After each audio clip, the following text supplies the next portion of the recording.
Bonjour, ici Philippe Bouvard. Eh bien, je vous invite à suivre ma chaîne.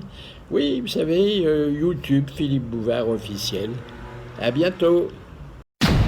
RTL, première radio de France. Vous nous écoutez depuis le bout du monde? Les grosses têtes vous proposent de dialoguer avec elles. Si vous avez l'habitude d'écouter les grosses têtes au bout du monde, alors écrivez-moi. Je vous rappellerai et à la rentrée, nous bavarderons en direct. Inscrivez-vous sur rtl.fr, Rubrique Les auditeurs du bout du monde. pour participer aux grosses têtes en direct sur RTL. Les grosses têtes de Philippe Bouvard, c'est tous les jours de 16h à 18h sur RTL. Bienvenue dans les grosses têtes de l'été sur RTL avec tous les meilleurs moments de la saison entre 16h et 18h. Les grosses têtes de l'été avec Philippe Bouvard Sur RTL. Bonjour.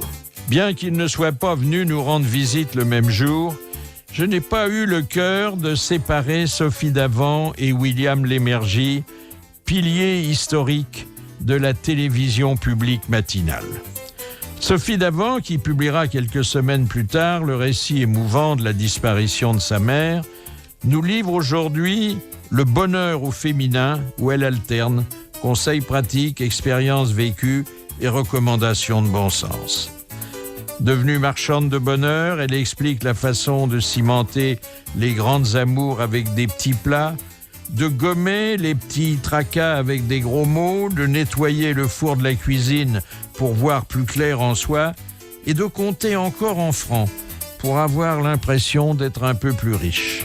Rendue éminemment crédible par un bonheur conjugal qui remplit déjà 2 décennies, notre chère Sophie subordonne la joie de vivre à deux, tantôt à de bonnes disputes, tantôt à un érotisme de tous les instants, et si ça ne marche pas, à la possibilité de se consoler avec un sextoy et 5 carrés de chocolat.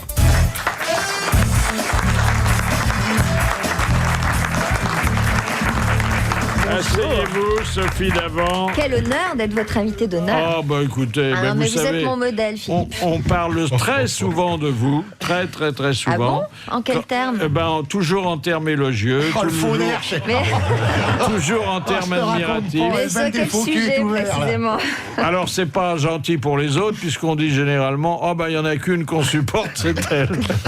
Mais ça part du cœur, et vous voici placé en garde à vous. Oula. Combien de temps vous a-t-il fallu pour récupérer après le marathon du Téléthon? Je n'ai pas encore récupéré et vous allez vous en rendre compte. Ça a duré 30 heures, hein? Ça dure 30 heures. Mais enfin, il y a des petits entractes quand même. Écoutez, j'ai dormi 1 heure dans la nuit de vendredi à samedi. Je me fais beaucoup masser. Ça va vous intéresser. Par le fauteuil J'ai trouvé 2 masseurs exceptionnels, dont un, je sais pas ce qu'il m'a fait, celui-là, le samedi matin entre 2 émissions. Et du coup, je n'ai pas eu besoin de me reposer depuis. ouais. Et là, l'œil qui pétille, hein. Est-ce qu'il était choquant qu'il y ait sur la chaîne où vous opérez un téléthon et sur une chaîne concurrente des tons à la télé? Jolie formule. Ça, c'est un problème de programmateur. Je sais que Geneviève de Fontenay soutient le Téléthon. Et alors, malheureusement, ils font tellement d'audience, malheureusement ou heureusement, que je pense que ce sont leurs appels aux dons qui sont les plus productifs. Ce qui est quand même comme démoralisant pour quelqu'un comme moi qui passe 30 heures à essayer d'argumenter. Il suffit que Jean-Pierre Foucault ou Geneviève fassent un appel aux dons pour que le compteur grimpe plus haut. Êtes-vous personnellement heureuse? Ça dépend des jours. Le bonheur n'est pas un état permanent, mais ça se travaille. Il faut y travailler. C'est l'objectif de ce livre, justement. Oui, alors, parce qu'on ne peut pas publier le bonheur au féminin sans avoir payé de sa personne, sans savoir de quoi on parle. On voit mal quelqu'un de malheureux publier un tel livre. L'objectif de ce livre, c'est de ne pas sous-estimer les problèmes du quotidien. Moi, comme tout le monde, j'en ai. j'ai eu ma dose et parfois des gros drames personnels, puisque par exemple j'ai perdu ma maman à 20 ans.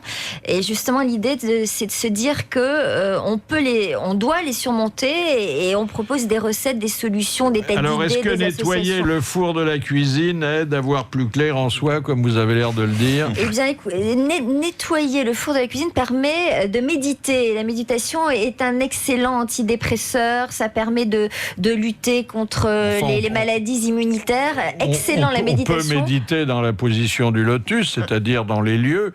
J'ai rien dit, pourquoi vous me regardez quand vous dites ça? Faites vos cochonneries dans votre coin. Ne me mêlez pas à votre turpitude, s'il vous plaît. Non, mais franchement... On n'est pas obligé de se mettre le nez dans le four de la cuisine. Non, mais c'est aussi une manière de faire cette activité en se disant, allez, je me déculpabilise en méditant. Conseillez-vous de gommer les petits tracas avec des gros mots? Oui, il paraît que c'est excellent, ça. Hein. Qu'est-ce que vous dites alors, vous? Moi, je dis, dans le sud-ouest, on dit putain de moine. C'est assez blasphématoire, mais ça fait du bien. C'est bon d'extérioriser l'agressivité. Lorsqu'on ne le fait pas, il y a un taux de mortalité multiplié par 2. La dispute dans le couple, c'est extraordinairement positif. Disputez-vous. Moi, je vais bicentenaire, moi. Est-ce que la poussière peut constituer un antidépresseur pour la ménagère de moins de 50 ans? Absolument, parce qu'il y a une bactérie dans la poussière qui s'appelle la Mycobacterium vaccae. C'est une bactérie qui dégage de la sérotonine. Et la sérotonine, c'est connu comme une hormone du plaisir. Et il y a même des chercheurs qui ont exposé des malades du cancer à cette bactérie et dont l'état s'est considérablement amélioré, figurez-vous. Tout Descartes, je pense, donc j'y suis. Oui.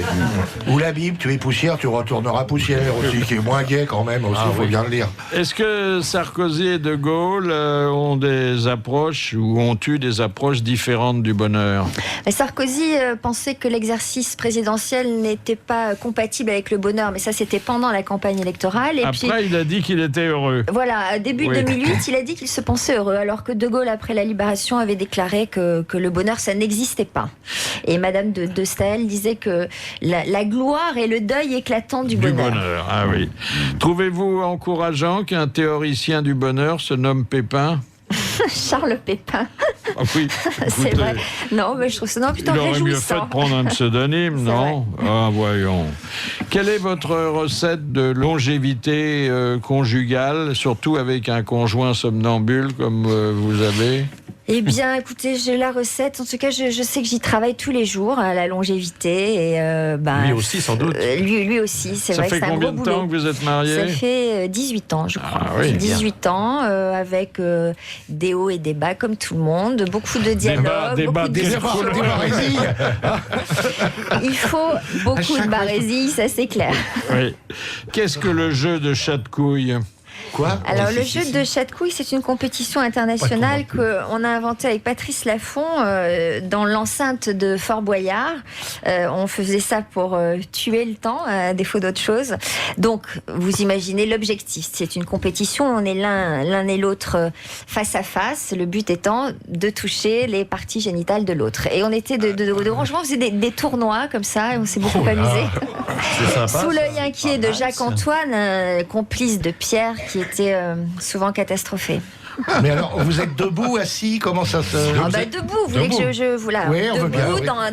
dans la position de l'escrimeur, bien en appui sur ses jambes, avec une jambe, un bras derrière pour l'équilibre, et hop, beaucoup de dextérité de la main droite. Il y a une distance, il faut se mettre à quelle... oui, non, mais parce que l'intérêt, c'est justement dans la tactique, il faut laisser 3-4 mètres dans l'approche, il faut être très souple sur ses jambes. Toucher sans être touché. Voilà. On va jouer à chat de couilles dans les bistrots à partir de 11h du soir. Vous allez voir le bordel. Non, mais là, vous, ça sera couille-couille, parce qu'il n'y a pas beaucoup de chattes ici, non? C'est plus facile pour la... C'est comme... Ça devient désagréable, Mais on peut en amener, on a bien trouvé 2-3 radasses dans le public. Voilà un petit jeu pour les fêtes. Un très joli jeu. RTL. Philippe Bouvard et ses grosses têtes du 15 décembre dernier avec Pierre Bellemare, Philippe Chevalier, Robert Castel, Jacques Maillot, Jean-Jacques Perroni et leur invité d'honneur Sophie Davant pour son livre Le bonheur au féminin. Existe-t-il des conseils pratiques pour bien se disputer en couple ? Alors, évitez de casser la vaisselle, évitez des grands gestes d'agressivité, exposez vos problèmes, vos requêtes, tout en essayant de le faire de manière assez diplomatique, en faisant semblant d'écouter l'autre et de recevoir les siennes. La dispute est salubre. Oui, mais je Il dis faut pas qu'il faut arriver pas... jusque-là. Oui, mais on n'a pas besoin non plus d'agressivité. Ce qui est très bon aussi, c'est lorsqu'un vous êtes très énervé, partez. Oui. Et revenez quand vous êtes calmé, ça ira beaucoup mieux. Mais le plus inquiétant, c'est pas les disputes. La dispute est salutaire. Le vrai problème, et là, moi, ça commence à m'inquiéter sérieusement, c'est de ne plus se disputer. Là, c'est une catastrophe. Forcément. L'indifférence. Faut se forcer. Je sais pas, Pierre, vous endormez là ou quoi? Non, je vous écoute très sérieusement. Non, mais il s'emmerde, c'est ça, il n'ose pas le dire. Non, pas du tout. Mais qu'est-ce que c'est Pierrot se fait chier. Mais tu t'emmerdes, mais je vois bien, maintenant, je vois que tu dodelines. Non, je dodeline. Tu dodelines. Il opine du gel. Non, il dodeline. Il dodeline. Tracez-nous le portrait robot de l'homme idéal, selon vous. Oh, bah alors là. Ah bah tu l'as devant toi. Il n'y a qu'à regarder. C'est un mélange, c'est forcément un mélange. Alors je dirais Robert Redford. Avant le lifting. Yves Montand dans les films de sauter, dans César et Rosalie, il est assez irrésistible quand même. Quand il fait ça, très chic ce geste-là, assez irrésistible. Oh bah si, je mettrais un académicien vraiment intelligent, alors Dormesson ou Éric Orsena, l'un des deux. Je mettrais un navigateur, par exemple, un De Kersozon, par exemple, c'est pas mal. Que j'aime beaucoup. Voilà, ce sera un mélange de tout ça. Un Hugh Grant pour sa féminité, son humour. Moi, je il se fait tailler des pompiers dans les voitures, dans les impasses. Ah bon, il se fait tailler. Vous cherchez la féminité chez l'homme alors? J'aime les hommes qui aiment les femmes et qui savent parler les femmes et écouter les femmes. Est-ce qu'il faut mettre de l'érotisme dans tous les instants de sa vie, comme vous avez l'air de le préconiser? L'érotisme, c'est pas forcément des sextoys ou des barésies. Ça peut être un. Non, c'est la tête dans le four. Voilà. Ça peut être dans les, je sais pas, dans le dialogue, dans l'œil pétillant, dans l'humour. Voilà, ça peut être tout ça l'érotisme. Mais en matière de sextoys, il y a quand même beaucoup de nouveautés. Ah oui. J'ai découvert, figurez-vous, le pinceau de maquillage à manches vibrant. Ah oui. Ouais. Pour se faire plaisir en se faisant une petite beauté, c'est quand même pas mal. Mais ça maquille quoi? Ça maquille les joues, mais parallèlement, on peut se vous pouvez maquiller l'utiliser différemment. Ça, c'est pour Halloween. Oui. Est-ce que la femme d'aujourd'hui vibre plus facilement que la femme d'hier? La femme d'aujourd'hui, oui. Je pense que la femme d'aujourd'hui recherche son plaisir. Ça, c'est clair. Non, mais je veux dire qu'elle n'a pas besoin que son partenaire soit là. C'est quand même la notable différence. Vous vous rendez compte des magasins qui vendent ces jouets sexuels qui fleurissent partout? On peut même les acheter par Internet. Et il y a même des réunions, comme les réunions Tupperware, où on vend des sextoys. Donc, c'est vous dire que là, on a vraiment tout à fait. Bonsoir, Madame Chauduron, je viens chez vous avec les petits appareils. Est-ce que Madame Pironon pourrait descendre aussi pour nous faire la démonstration? Moi, j'ai assisté à une de ces séances il n'y a pas longtemps chez moi. Ah ben voilà. Oui, mais ils vendaient des bougies, c'était très différent. Mais c'est bien aussi les bougies. C'était des bougies vibrantes avec une petite mèche. Non, des bougies. Alors que dans notre enfance, mon cher Pierre, qu'est-ce qu'il y avait? Il y avait un malheureux marchand de bananes qui passait. Moi, j'étais très gênée au bureau l'autre jour parce que j'ai reçu une jolie corbeille avec un assortiment de ces jouets frivoles. J'ai pas tout essayé, mais ça m'a l'air assez efficace. Pendant les fêtes. Parce que c'est le petit canard. Alors le petit canard, j'en ai un pour mon bain, mais il vibre pas. Vous avez la biche de l'oreille? C'est quoi le petit canard? C'est un petit canard vibreur qu'on met dans le bain et qui reste pas dans le bain. Ah oui. Parce que le sous-marin jaune des bidons. D'habitude, ça se met dans le tiroir de la commode. Alors en cuisine, puisqu'il s'agit également de cuisine dans un livre annexe, êtes-vous pour le cuit, pour le cru, pour le croquant ou pour le mou? Moi, je suis pour un mélange de tout. J'adore ce mélange des saveurs et des textures. Donc, rien de mieux que du mou mélangé à du dur ou à du croquant. C'est un grand classique. On commence par du mou, on finit par du dur. Vous leur tendez la paire. Ils adorent s'en prendre la paire comme ça. Ils voient si elle est dure ou molle. Mais je savais qu'il y avait matière à les réjouir dans ce livre, en tout cas. Réjouissez-moi, oui.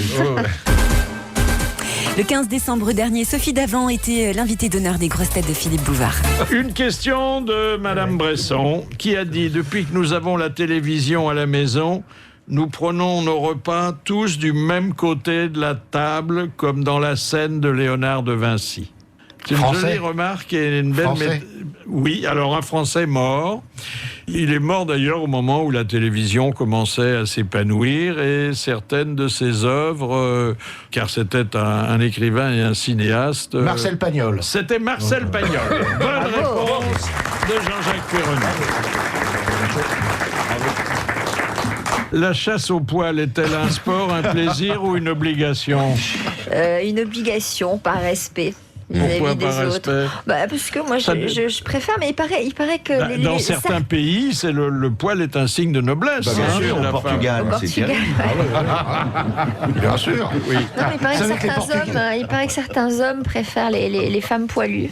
La coupe de cheveux participe-t-elle à la construction de la personnalité ? À la construction de la personnalité, j'en sais rien, mais il se trouve que moi, j'ai affirmé une image avec cette petite coupe de cheveux effilée, et ce sont les coiffeurs qui m'ont toujours dit ça, qui avaient un top 10 des coupes les plus demandées. Et alors moi, je serais dans les 5 plus demandées, avec le carré de Claire Chazal, le carré plus effilé de Laurence Ferrari. Il y avait la coupe de Christine Ockrent et d'Anne Sinclair. La permanente de Jean-Louis Borloo. Oui. J'ai invité Sophie Davant non seulement pour le plaisir de la voir, mais aussi parce que Le bonheur au féminin est un livre qui mérite d'être placé sur la table de chevet de toutes les femmes qui ne se résolvent pas à être malheureuses, de toutes les femmes qui veulent aussi consolider un grand amour avec des petits plats, hein, ça aide. Voilà, alors ça s'appelle Les petits plats dans l'écran. C'est les 5 chefs qui travaillent avec moi depuis 10 ans et on a recensé 15 recettes par chef. Alors, il faut quand même savoir que la cuisine est un plaisir pour les uns, ceux auxquels elle est destinée, et souvent un supplice pour les autres. Par exemple, on ne pense pas assez à ce que Jean-Yann et Jacques Martin avaient nommé le martyr de la coquillette. Le mec qui abat une coquillette à coups de fourchette, comme ça, sous les yeux des parents, c'est pas... Vraiment, ça fait de la peine, Quand vous voyez une pauvre coquillette sur une assiette avec un peu de sauce tomate qui lui coule à la bouche, vous vous dites jamais j'aurai un menton en coquillette. Moi c'est bien ça, mais alors quand on me sert des coquillettes, je leur mets un pansement. Et quand on les met dans l'eau bouillante, salée en plus, les hurlements de la coquillette. C'est déchirant. Oh, c'est déchirant. Ça nous fait une peine. Moi je mets un couvercle dessus pour pas entendre. En fait, c'est quand même le bonheur à deux, le bonheur au féminin. Oui, je l'ai écrit avec Yolande Delabigne et puis une équipe de journalistes parce qu'il y a Non, mais le plein bonheur à deux, le bonheur dans le couple, hein ? Il vaut mieux, c'est quand même plus réjouissant d'être à deux que seul, il me semble. Qu'est-ce qui rend le plus heureux, le couscous ou le chocolat ? Le chocolat. Alors, le chocolat dégage des hormones du plaisir, de la caféine, et puis il y a du magnésium et une hormone, alors je me souviens plus du nom, de la théobromine, voilà, qui est une hormone réconfortante. Donc consommez, dès que vous avez un petit coup de blues, 5 carrés de chocolat, c'est excellent pour la santé. Et puis après, on est constipé. Surtout pour le moral. Il y a une limite. C'est anti-stress, le chocolat. Parce que ça constipe, c'est ça? Oui, le ça chocolat constipe, c'est pour ça. Trop de chocolat constipe. Oui, c'est ça comme fait le riz. grossir, Le riz au chocolat, ça c'est terrible. Alors là, on est. Le riz au chocolat, ça s'appelle du crunch. Mais il faut choisir du chocolat très concentré, parce que sinon ça a moins d'effet. Du noir alors, non ? Du noir concentré à plus de 75%. Il n'y a plus rien qui passe. Mais c'est vrai que c'est anti-blues, anti-coup de blues. Anti-stress. Comment faire rire son conjoint autrement qu'en le chatouillant ? Alors ça, c'est... Non, mais attendez, il faut maintenir une bonne harmonie dans le couple, une certaine gaieté. En amenant une copine. Oui. Faire rire l'autre, c'est pas facile. Surtout que l'humour masculin et l'esprit féminin sont souvent pas très accordés. Oh, moi je trouve pas. Moi, Par exemple, si moi je vous fais une contrepétrie, ça va pas vous plonger en transe. Hein. Si, ça va me plonger en transe. Moi j'adore vos histoires. J'adore vos histoires de cul. Moi je suis très très friande de ça. Ça me fait beaucoup rire. Donc vous allez être servi. Oui, mais alors, quand ça emprunte la forme d'une contrepétrie, c'est moins identifiable. Hein. Ça dépend. Allez-y. Non. J'ai revu ce petit vieux qui vendait de la serge. Oui. Il empile son vieux fer au fond de la cour. Oui. Mais vous voyez, ça fait rire 3 personnes. On prend des risques. Et la philanthropie de l'ouvrier charpentier, qui est quand même celle-là. Est-ce que vous voulez dire que Et qui court de tant de buts d'hiver qu'il en perd de sa belle mine. Vous voulez dire que l'esprit féminin a du mal à interpréter, outre que c'est grossier et que la femme est plutôt distinguée et fine, ça exige un petit travail de reconstruction des mots. Alors que le cerveau masculin est plus apte à comprendre tout de suite. Il est franchement débile.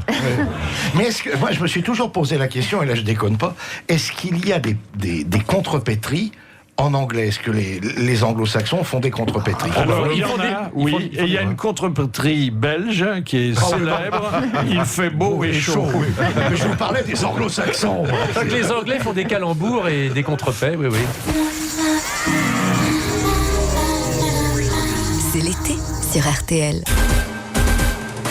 On rejoint les grosses têtes de l'été sur RTL avec Philippe Bouvard, ses invités, puis l'invité d'honneur aussi, Sophie Davant. Deuxième citation envoyée par mademoiselle Lanvie. Qui a dit? Oui, il l'a fait pas, il l'a fait tout maintenant. C'est celle qui brode. Moi, de toute façon, je la sélectionne beaucoup moins depuis qu'elle a quitté Béziers. Elle habite à Pissé maintenant. Ah oui, à Pisset. Ah oui. Qui a dit: passer à la télévision est le rêve de tous les m'as-tu vus qui, à tort ou à raison, s'imaginent avoir quelque chose à communiquer aux autres. Et vous l'avez reçu il n'y a pas longtemps, et apparemment, il s'est trouvé très heureux. Moi, je l'ai reçu? Oui.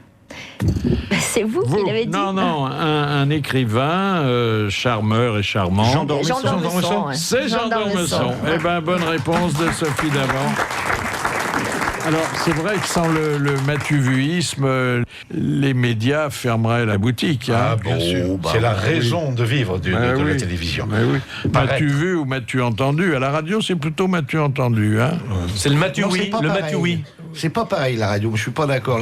La radio, on s'en fout, on peut venir débrailler en combinaison, une plume dans le cul, dans le string et tout. Tu dois être bien en combinaison avec une plume dans le cul.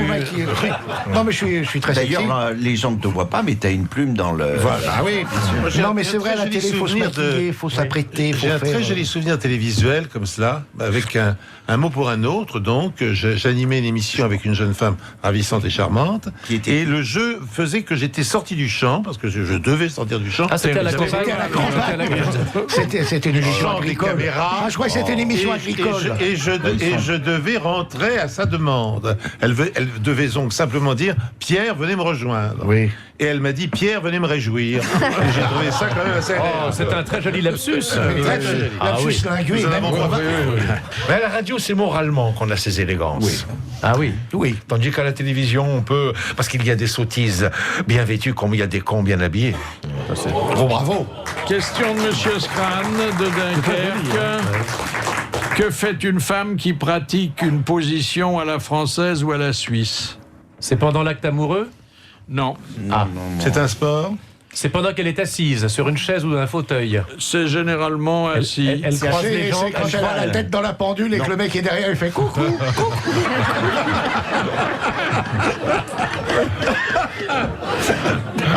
Un acte de chirurgie esthétique? Non, pas du tout. Et d'ailleurs, quand elle compte les billets. Ça fait partie des recettes de bonheur que vous énumérez. Ah bon? C'est quand elle se joue un petit air de mandoline? Non. C'est le matin dans sa salle de bain? Non. Elle fait pas la poussière, elle fait pas la cuisine, elle fait pas. Elle fait rien. En général, elle fait rien. Oui, elle fait rien. C'est une maudite feignasse. C'est une activité qui peut être d'ailleurs une profession pour certaines, mais pour le plus grand nombre, un loisir. Elle se fait les ongles? Non. Elle s'épile? Non. Elle marche. Elle fait une activité qu'est-ce sportive? qu'elle fait? C'est sportif? Elle fait les mots croisés? C'est pas véritablement sportif. Hein. Non. Elle fait l'amour. Encore que ça crée une activité. Elle dit du mal? Elle se dispute. Non. C'est quand elle conduit? Elle se Et coiffe? donc, elle a le choix, entre autres, entre cette position à la française et cette position à la suisse. Elle fait des abdos. Non. Quand elle dort? Non.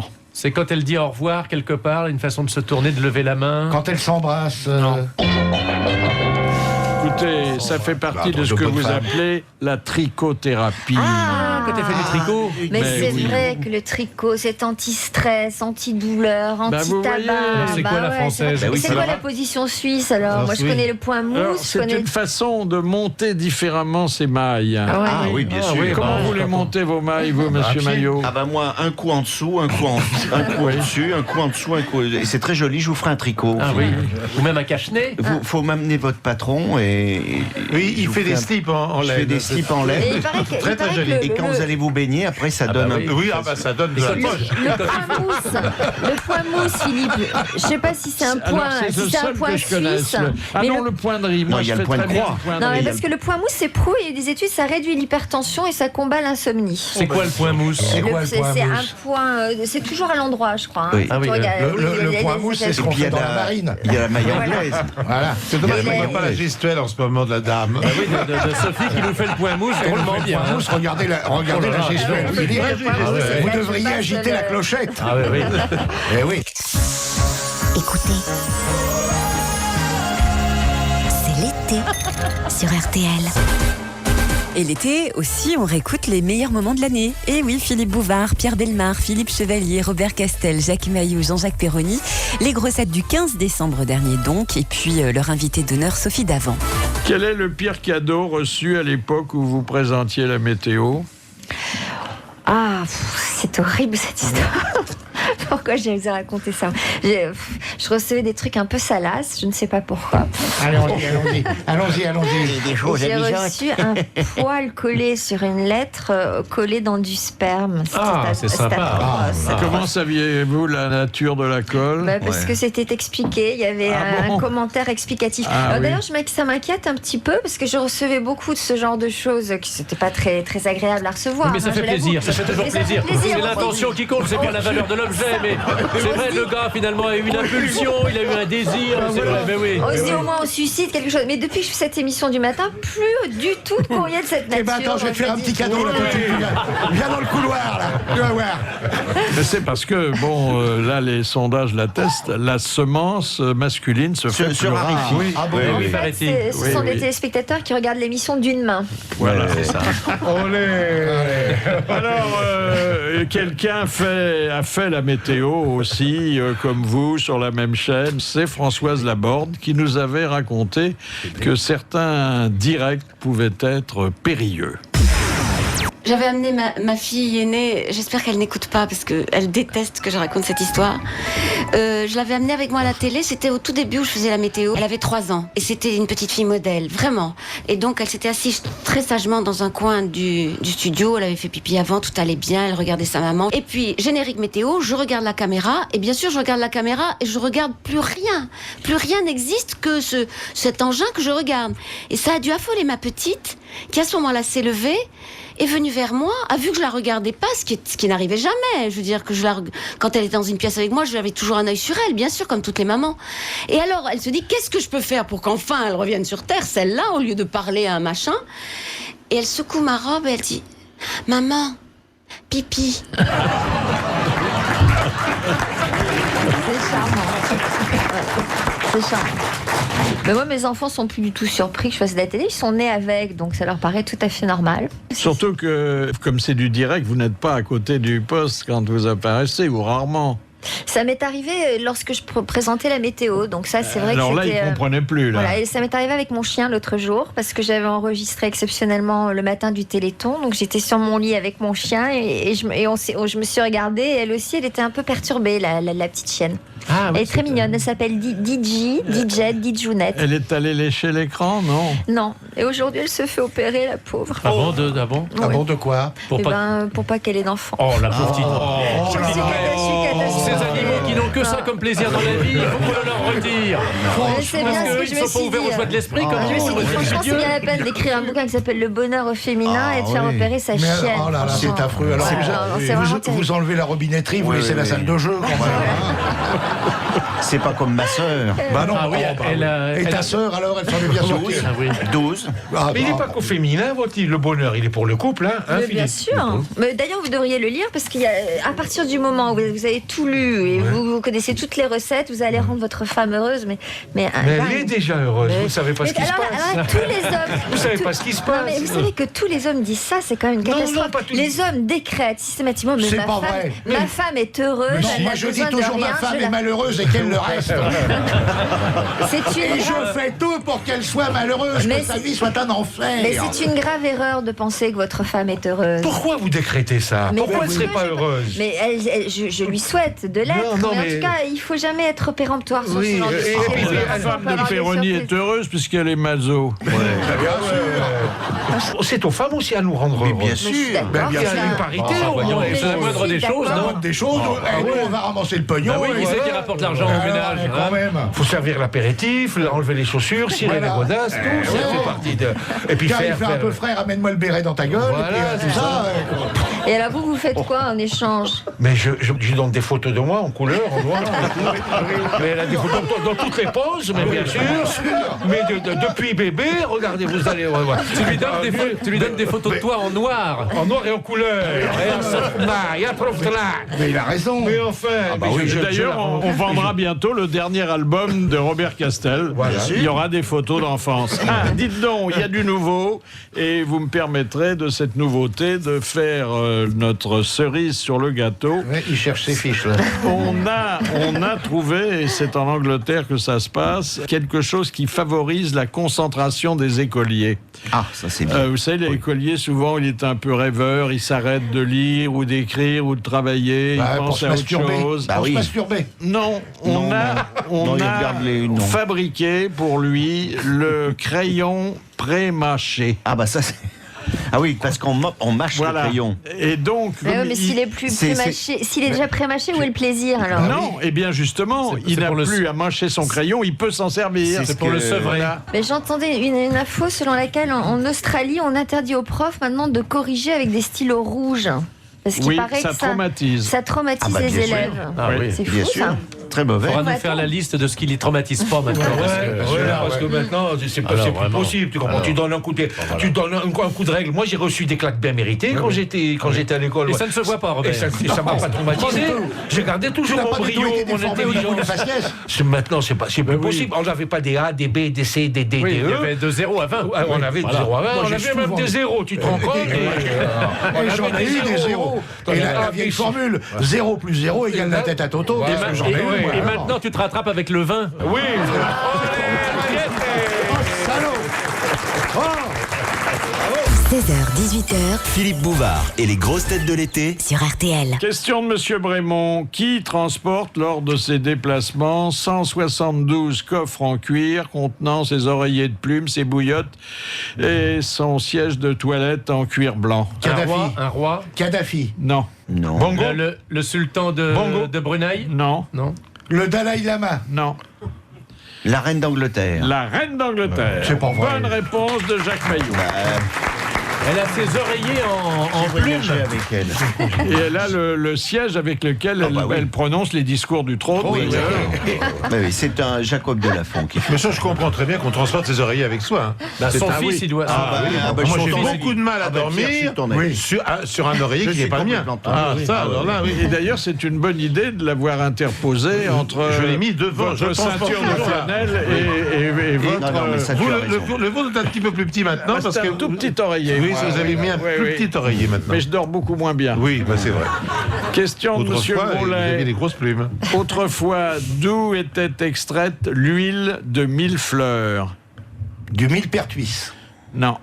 Varganier. Non. C'était en principe quelque chose qui servait aux dames qui voulaient être belles ou qui souffraient de douleurs par-ci par-là. Le premier pipi du matin. Alors, pas tout à fait, mais on se rapproche. Le deuxième. C'est le troisième pipi avant le premier caca du matin. Alors, c'est pas donc de l'urine, mais on n'est pas loin.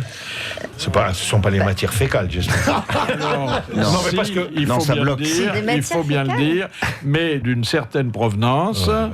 Et ça se... C'est pas vrai que j'ai mis le doigt dessus sans Ça le se... À la campagne. À la campagne. Ça vient À la d'un animal, campagne, Oui. De l'âne ou Ou du de la cheval. vache. Alors, Ou de du la- mulet. de l'ânesse. C'était C'est le ce crottin qu'on de appelle la... Oui, bouse. mais oui. La bouse. La bouse de de vache. Qu'est-ce qu'il bouse de faisait vache. On extrayait l'huile de millefleur de la bouse de vache. Et qu'est-ce qu'on et on s'en Et on mettait dans le on cornet. s'en badigeonnait. s'en badigeonnait. Et ça marchait très bien. C'est là où il y a des chansons où il y a I got the booze. Et il y en a qui ont rajouté une couche. Sophie Davant, votre rêve est-il de venir travailler en pyjama? Non, moi pas forcément, mais ça se pratique beaucoup aux Ouais. Pays-Bas où je crois qu'on a instauré une journée par semaine dans certaines entreprises pour que les employés restent chez eux pour travailler. Comme ça leur permet d'éviter le stress des embouteillages et la pollution engendrée par les embouteillages justement. Donc c'est une manière d'être plus productif. Il y a un truc qui se fait au Japon que je trouve génial aussi, c'est on donne un congé payé pour cause de rupture amoureuse. C'est formidable, non? Parce qu'en cas de rupture amoureuse, on a du mal à se concentrer, donc on a droit à un congé payé.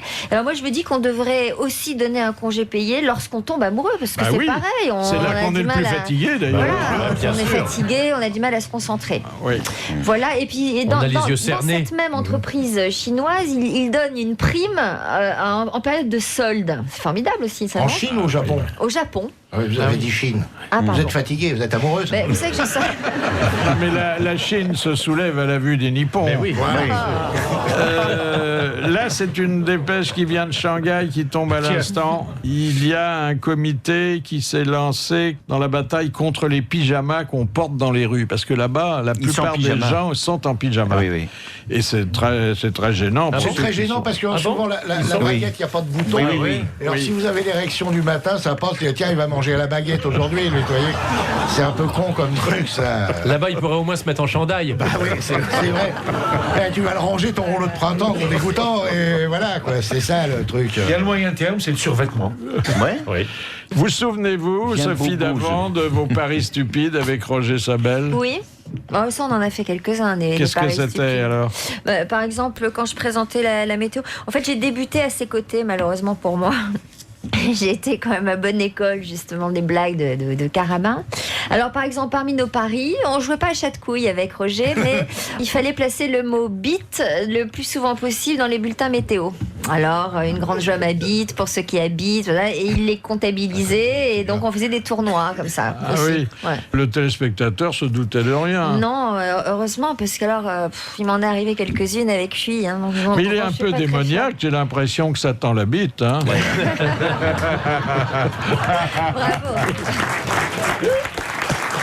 Les grosses têtes de l'été avec Philippe Bouvard sur RTL. Vous faites du vélo, mais c'est du vélo d'appartement. Hein. Non, il me sert de porte-manteau, mon bon vélo d'appartement. Ah bon, c'est tout. Je l'ai acheté et dès le deuxième jour, il servait de porte-manteau. Pourquoi vous évitez dans vos émissions le sexe, le paranormal, l'horoscope? Le sexe, on n'évite pas du tout.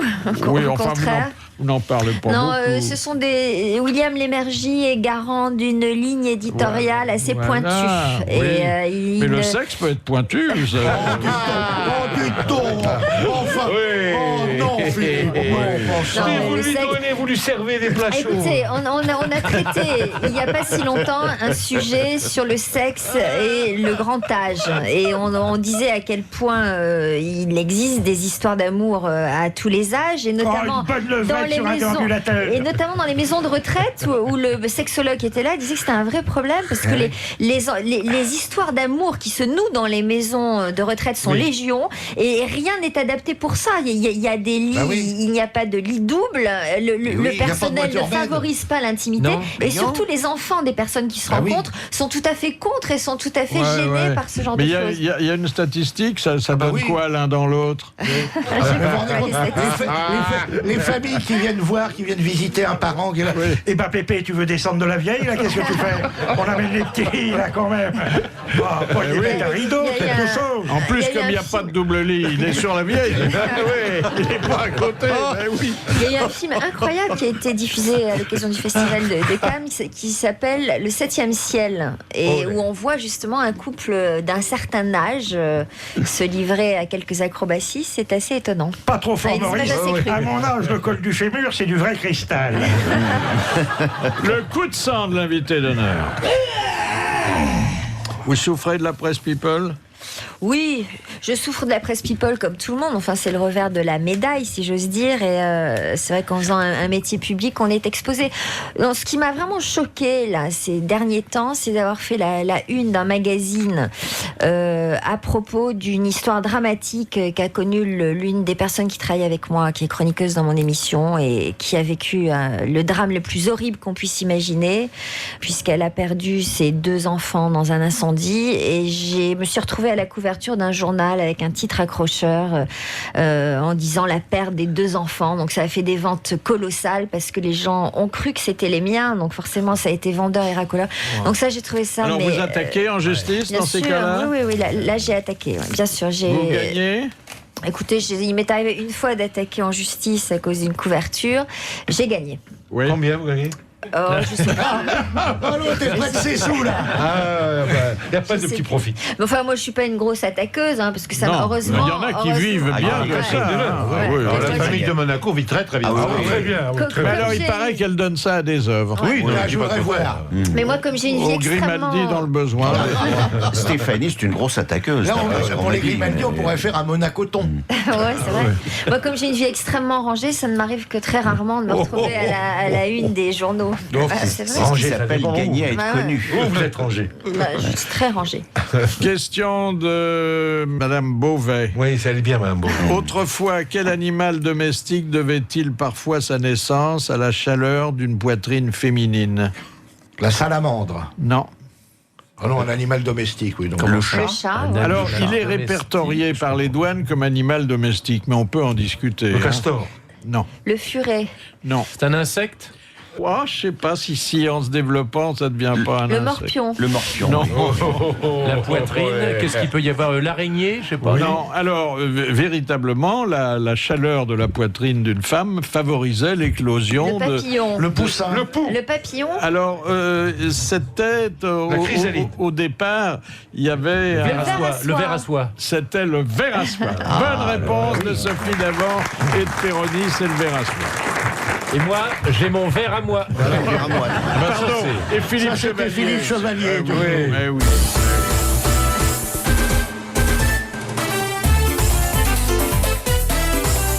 Le 15 décembre dernier, Philippe Bouvard recevait Pierre Bellemare, Philippe Chevalier, Robert Castel, Jacques Maillot, Jean-Jacques Perroni et l'invité d'honneur, Sophie Davant.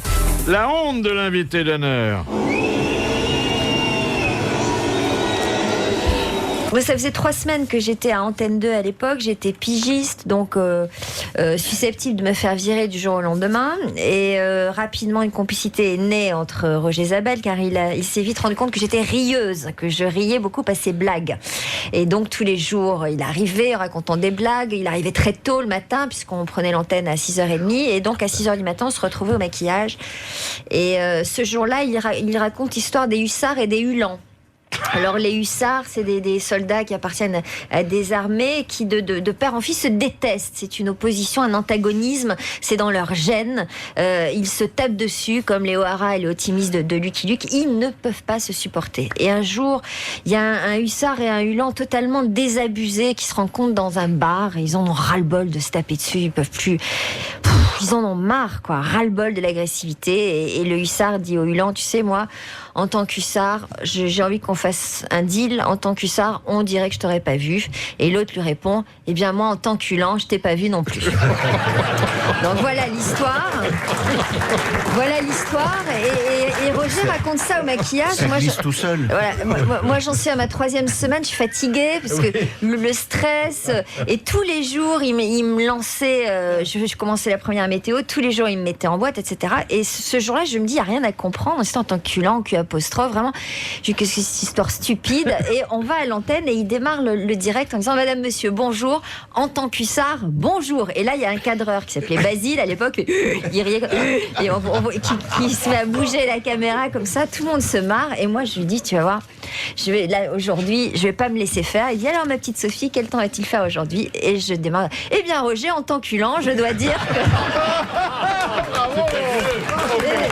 Et donc je fais la météo, je continue sans me rendre compte de l'énormité et je vois Isabelle vert, enfoncé dans son fauteuil, il est vert, catastrophé.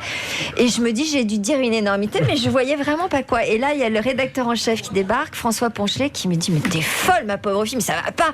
Mais je lui dis, qu'est-ce qu'il y a? Alors, hors antenne. Je lui dis, qu'est-ce qu'il y a? J'ai quand même pas dit merde. Il m'a dit, non, t'as juste dit en tant qu'Ulan. Oh, et alors là, vous prenez le seau de merde chaude, fumante, qui dégouline comme ça le long du visage. C'est la meilleure. Et j'ai pas osé sortir pendant... Mais j'ai eu honte pendant 3 jours. Mais ça existe encore dans les archives, ça?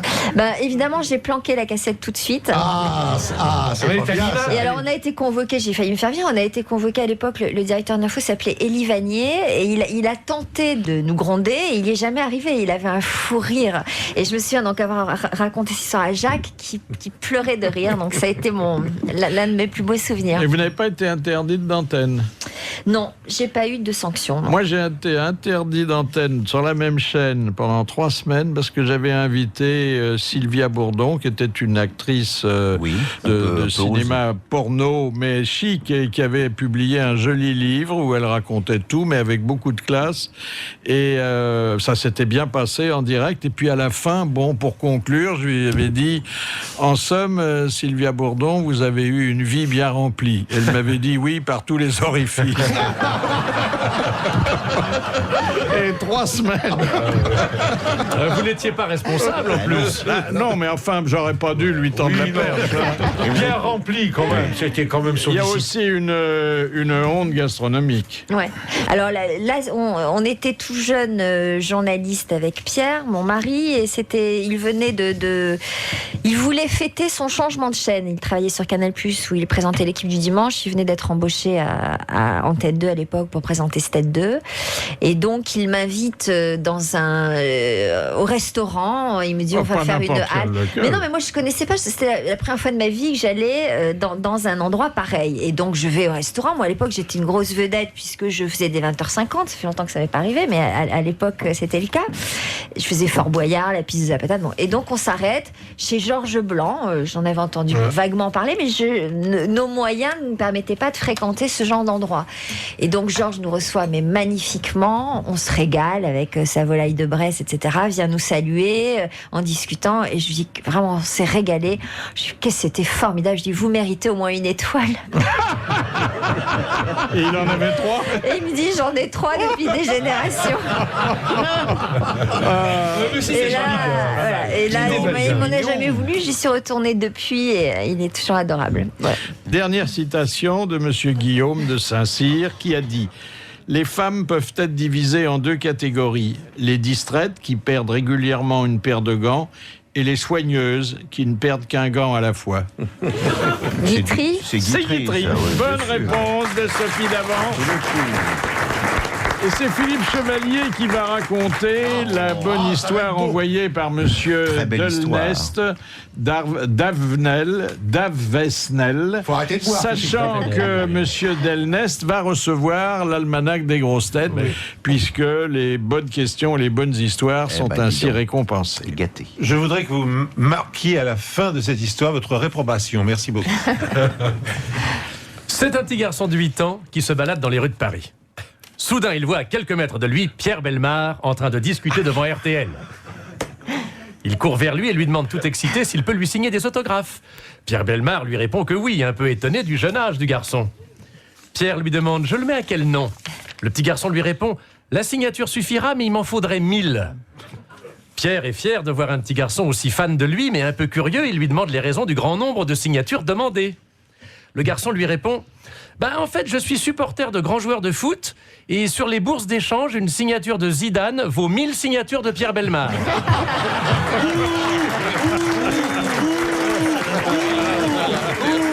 C'est pas de ma faute, hein, c'est commandé.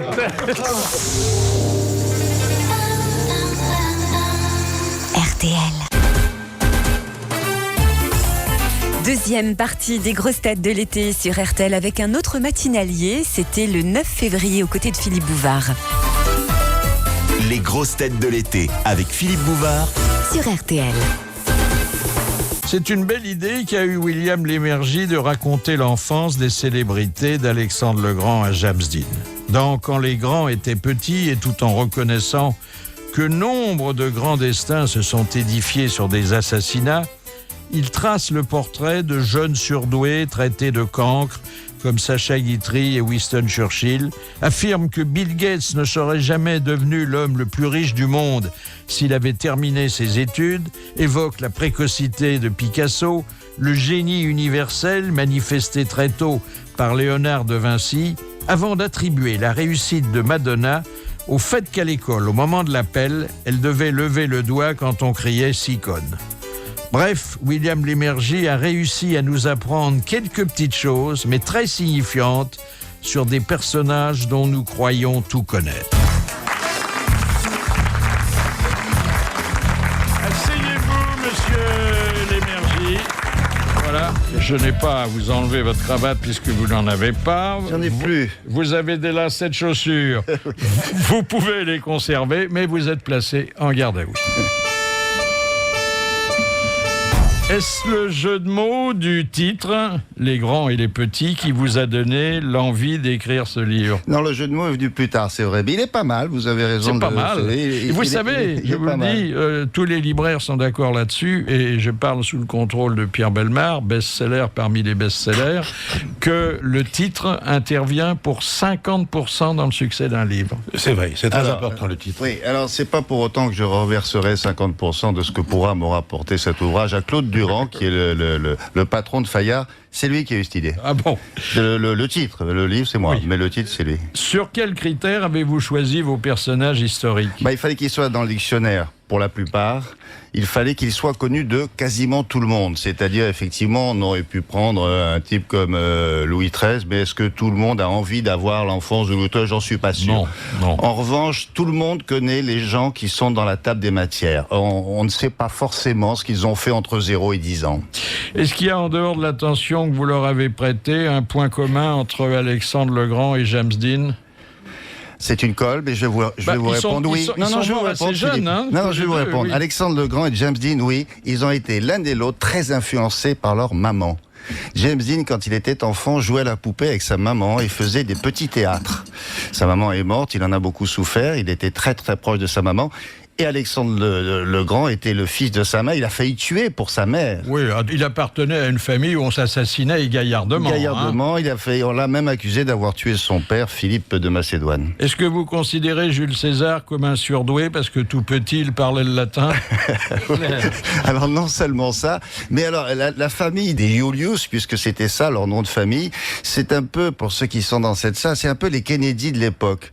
C'était les aristocrates de la Rome antique et et on savait tout faire dans cette famille et on obligeait les enfants à parler le grec et toutes sortes d'autres langues. Évidemment le latin, évidemment.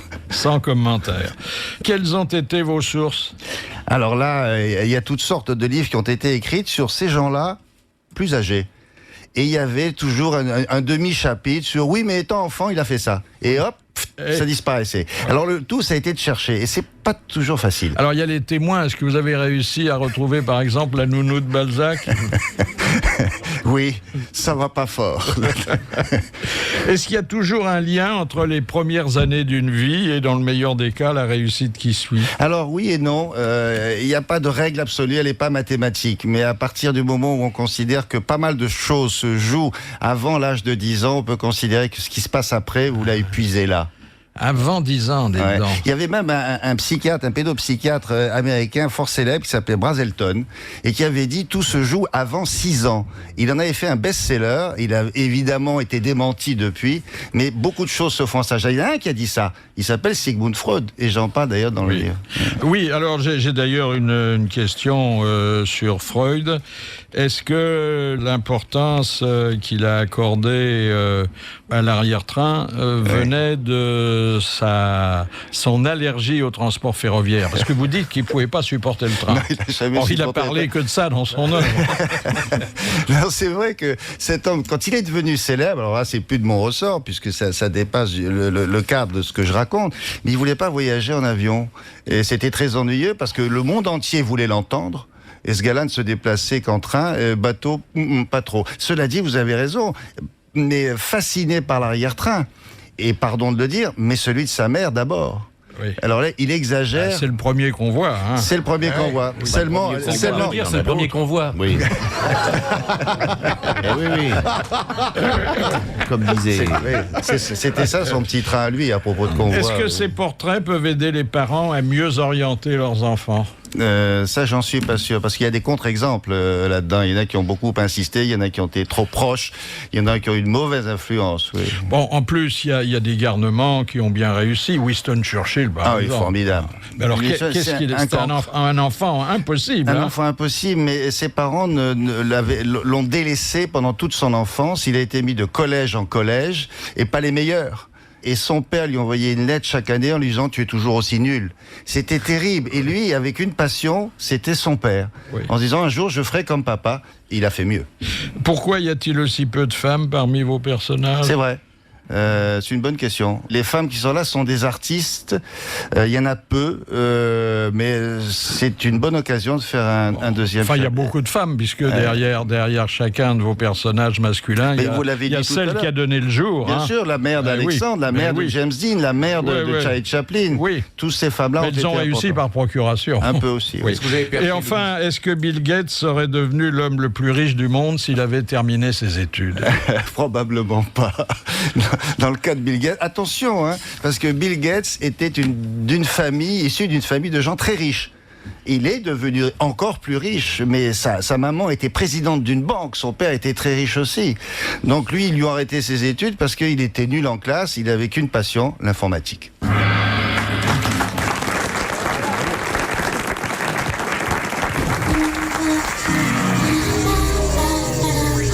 C'est l'été sur RTL. Le 9 février, les grosses têtes étaient Philippe Chevalier, Jacques Maillot, Jean-Jacques Perroni, Jean Amadou, Pierre Bellemare et puis sur RTL, Philippe Bouvard recevait aussi William Lémergie pour son livre Quand les grands étaient petits. Une première citation envoyée par Madame Bresson de Pierrefonds qui a dit « La télévision est la capote anglaise du cerveau ». Frédéric Dard. Non, quelqu'un qui vit toujours et qui fut 2 ou 3 fois notre invité d'honneur et avec lequel nous conversons parfois par téléphone parce que il a beaucoup de choses à dire. Jean Dutour? Non, c'est un homme qui est un homme d'image d'abord. D'image. Claude Chabrol? Non, mais on se rapproche. Donc un réalisateur de films? Oui. Claude Lelouch? Non. Alors bon, c'est Jean-Pierre Mocky. C'est Jean-Pierre Mocky. Bonne réponse de Perroni. Et puis la deuxième citation, toujours sélectionnée en pensant à William Lémergie, c'est Monsieur Borel de Murol qui pose la question, qui a dit « J'aime la télévision comme un aveugle aime son chien ». Et c'est un homme de télévision, un grand homme de télévision aujourd'hui disparu. Léon Zitrone? Pierre Desgros? Non, mais on se rapproche. Pierre Dumayet. Alors, c'est un Pierre, mais c'est pas... Pierre Lazareff? C'est pas celui-là. Bon. Pierre Sabag. Pierre Sabag. Bonne réponse de Péroni. Heureusement qu'il est là, Péroni, sinon la station aurait déposé le bilan depuis longtemps. Alors, prenons l'enfance de la petite Madonna. Est-ce qu'elle a souffert de s'appeler Sicone? Oui, c'est son nom. Sauf que il n'y a que nous en France qui l'appelons comme ça. En italien, Ciccone. Donc ça ne veut rien dire du tout. Ciccone en italien, ça en va. France, Sean Connery, ça fait rire, mais en Écosse, rarement. Madonna, elle est formidable. Elle a quelque chose d'étonnant, cette fille, c'est que toute petite, elle s'adapte à ceux qui sont en face d'elle, soit dans sa famille, soit les autres. Ils sont aimables, elle est aimable. Ils ne le sont pas, elle le devient odieuse. Et elle a changé comme ça toute sa vie. Marilyn Monroe était comme ça aussi, elle changeait. Elle devenait très désagréable en fonction des personnes qu'elle rencontrait. Comment expliquer qu'un être aussi doué que Sacha Guitry fut le roi des cancres? Il s'en est vengé d'ailleurs, puisque après il se faisait appeler maître. C'est vrai. Non, mais c'est vrai que dans le Combien de lycées il a fait? Oh là là, plus d'une dizaine. Et il n'a jamais dépassé la 6e, Non, dites-vous. il n'a jamais dépassé la 6e. Là, il était en 6e à 15 ans. Mais il a arrêté très tôt. Et, mais lui, c'est pareil, il a vécu qu'un objectif dans la vie. C'était comme Winston Churchill. C'était son père. C'était Lucien. C'est faire comme Lucien, son père. Ouais. Ah, il a fait mieux que Lucien, parce que il a fait mieux que Lucien. n'était pas auteur dramatique. Non, c'était un acteur connu à l'époque. Oui, très connu. Voilà, quoi. C'était pas ce qu'est devenu son fils, une célébrité et un auteur. Et le fils, apparemment sous-doué, il fait jouer sa première pièce. Il a 17 ans. Il a 17 ans. Elle est pas mal, cette pièce. Même les critiques de l'époque, bienveillants, parce qu'il s'appelle Guitry, vont voir la pièce. C'est Nono, non? Nono. On va le massacrer parce que ça va comme ça. Mais non, c'est pas si mal que ça. Après, il en a écrit 183 autres. Donc voilà, c'est un de mes chouchous, celui-là. Est-ce que vous avez percé le mystère de Jésus, puisqu'on ne sait pas, à partir du moment où il a chassé les marchands du temple et la passion qui dure 3 ans, là il y a tout un trou entre 9 et alors, 30 ans. Le cas de Jésus est un cas intéressant. Je vais y aller mollo avec cet homme-là. Si vous voyez ce que je veux dire, je prendrai les avis du Vatican et autres, parce que c'est un terrain, c'est miné. Quoi que vous disiez sur personne Jésus, ne sait ce qu'il a fait entre l'âge de 10 ans et l'âge de 30 ans. Il en reste à décrire l'enfance, bien sûr. La précocité de Picasso était-elle seulement d'ordre artistique? Oui, mais il s'est vengé après. Oui. Il a été un vieillard actif. Oui. Oui, il s'est marié plusieurs fois, et même tardivement, il faisait encore des enfants quand d'autres sucraient les fraises, et donc largement. Oui. Mais enfant, non, il était surtout, lui... mais très précoce artistiquement. Artistiquement, c'était incroyable, puisque la truc la plus terrible qui est arrivée à son père, c'est qu'il peignait des trucs pas terribles, son père, il peignait des croûtes, et notamment des pigeons, c'est avec ça qu'il gagnait sa vie. Et un jour, il est obligé de quitter l'appartement, le petit était là, il savait qu'il était doué, il lui dit tiens, finis mon dessin, je reviens. Il revient, le gamin avait fini un chef-d'œuvre. Et de ce jour, il a arrêté. Il s'est dit, je peux rien faire, il est trop fort. Ouais. Est-ce qu'on aurait dû accorder, depuis qu'il a disparu, à titre posthume, le bac à André Malraux, qui ne l'a jamais eu non plus? Attendez, il a jamais eu le bac. Vous auriez dû faire un livre sur tous les gens qui ont raté leurs études. Oui, alors là, ça aurait fait un gros bouquin. Tous ceux qui méritaient l'académie et qui n'y sont jamais entrés, vous vous rendez compte, c'est un dictionnaire. Tous les grands écrivains qui ont eu 2 en français au bac. Alors ce qui est marrant avec Malraux, cet enfant se faisait sa propre culture, c'est-à-dire le programme scolaire l'ennuie. En revanche, il picorde dans les bibliothèques et il fait son programme à lui. Ça, c'est fort. Ouais. Ça, c'est fort. Il y en a d'autres qui se cultivent en s'écoutant parler, comme notre ami Pierre Bellemare, qui a une immense culture. C'est terminé. Cette vengeance permanente. Elle commence à m'énerver, franchement.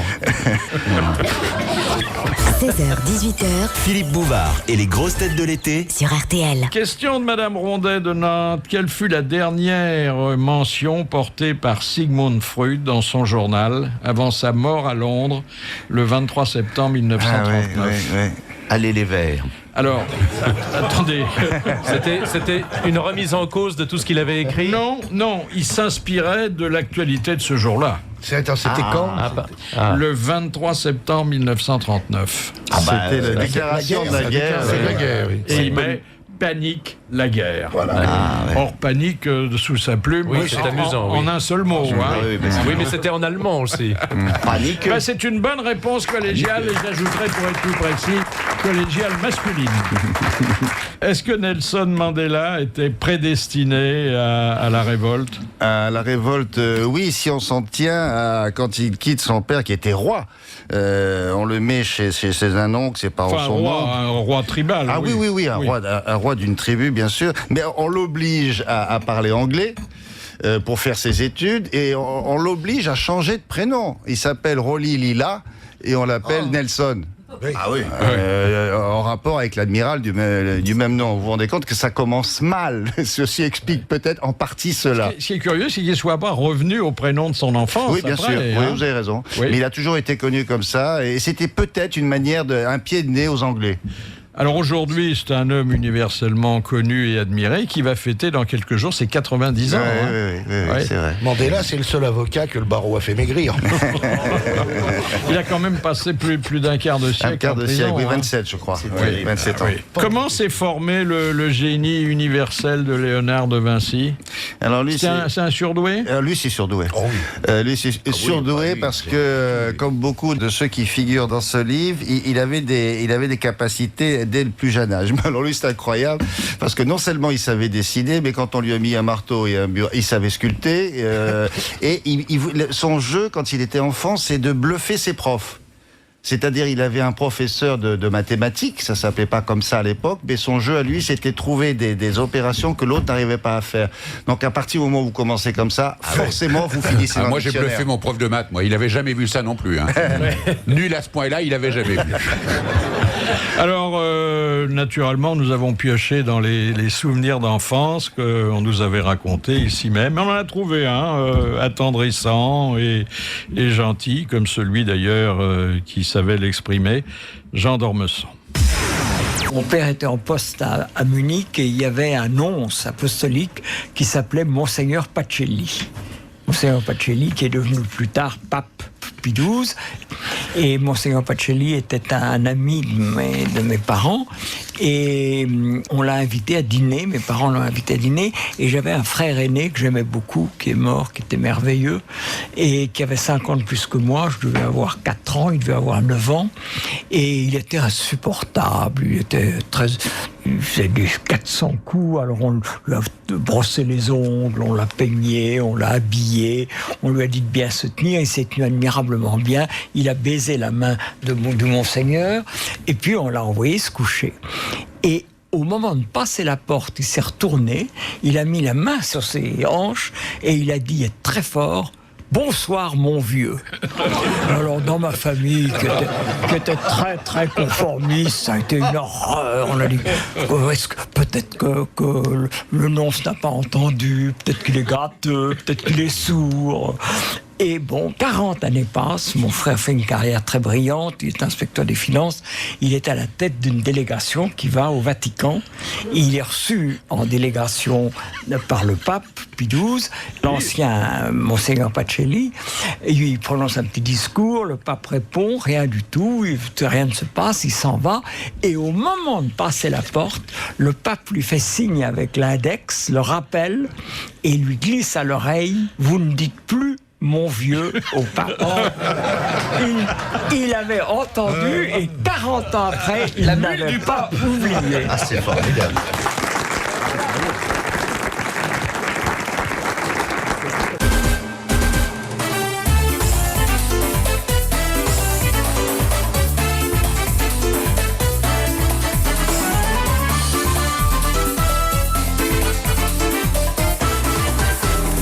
N'oubliez pas notre site rtl.fr à la page des grosses têtes pour écouter les meilleurs moments de l'émission, comme par exemple des souvenirs de valises RTL, ou encore les facéties de Sim, ou encore Philippe Chevalier nous parlant de sa nouvelle fiancée. Bref, vous sélectionnez l'extrait qui vous plaît, et il n'y a plus qu'à, comme on dit, il n'y a plus qu'à écouter tout ça sur rtl.fr. Retour au grand studio avec les grosses têtes de l'été de Philippe Bouvard et leur invité d'honneur du 9 février dernier, William Lémergie, pour son livre Quand les grands étaient petits.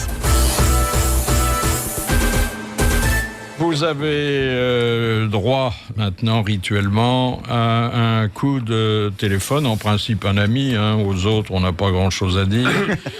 Et celui-là, il se trouve, ça tombe bien que c'est aussi un ami à nous, c'est Claude Lelouch. Bonjour Claude Lelouch. Bonjour, comment va la petite bande? Eh ben, écoutez, la petite bande va bien, elle vous salue très bas, et en ce qui me concerne, sans avoir beaucoup à se baisser. Alors, vous êtes ami avec William Lémergie? Écoutez, il y a deux façons. Le type qui vous réveille tous les matins, ou vous l'aimez ou vous le tuez, vous voyez ce que je veux dire? Et j'ai choisi la première formule. C'est vrai que comme je suis assez matinal, il est devenu mon réveil, comme ça, et puis au fil des années et de tous les réveils, on s'est rencontrés, on a sympathisé. C'est vrai que ce déconneur permanent me plaît beaucoup, voilà. Est-ce que c'est un bon jardinier? Oui, j'espère, parce que si vous saviez ce qu'il a fait un jour il est venu me rendre visite dans ma propriété avec sa voiture, et il a fallu que je refasse entièrement ma pelouse. Donc c'est un excellent jardinier. Mais c'est incroyable que tu te souviennes encore de ça, parce que... C'est un traumatisme, mon petit, tu te rends pas compte. Ah, ça alors, c'est Sur vrai. Une simple marche arrière, tu as réussi à faire ce que tous mes jardiniers n'avaient jamais réussi. C'est vrai. C'était terrible. Et oui, je me souviens très bien, je patinais, il pleuvait, je patinais dans le gazon, et le gazon partait au mètre carré, ça partait, il y en avait partout. Mais quand je suis revenu chez lui, là, récemment, je me suis aperçu, t'as agrandi le parking, c'est à cause de moi? À cause de toi, j'ai tout refait, mon frère. Ah, ce mec-là, quand il vous réveille, il n'y a pas que le matin qu'il vous réveille. Il vous réveille un jardin, il vous réveille j'ai pourri là, le truc. Et j'osais plus après. Je voulais partir sur la pointe des pieds, la pointe des pneus, et je savais pas comment faire. Hein. Vraiment, voilà. Alors on retire des permis à des tas de gens pour des fautes beaucoup moins graves. Voilà. C'est sûr.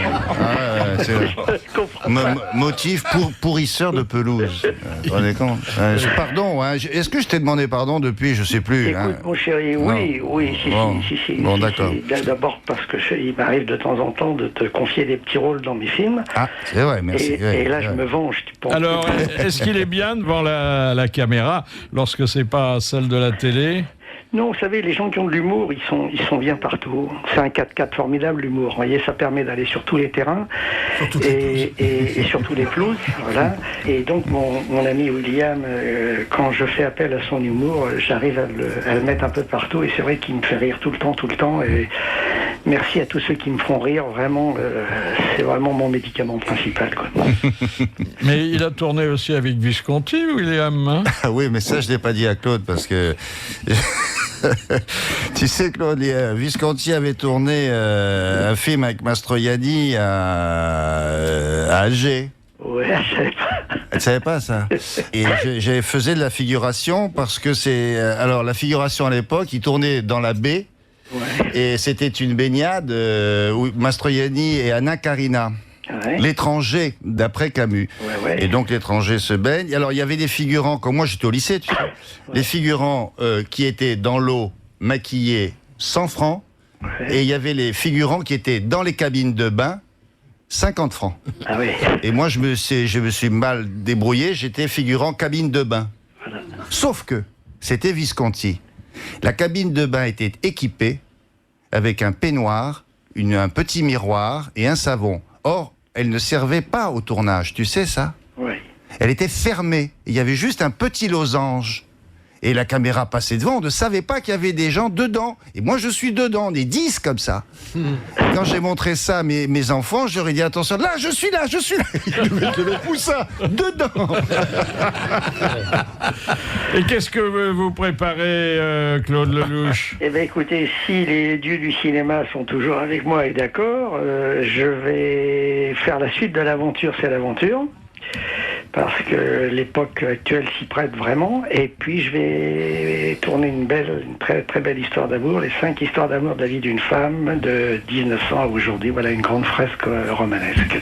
Eh bien écoutez, je vous lance déjà l'invitation pour venir nous en parler le jour J. Hein? Eh bien, écoutez, je suis prêt. Le plus dur, ça sera de faire votre émission, mais les films, ça va être facile. Merci Claude Lelouch. Je vous embrasse très fort. Au revoir Claude, merci.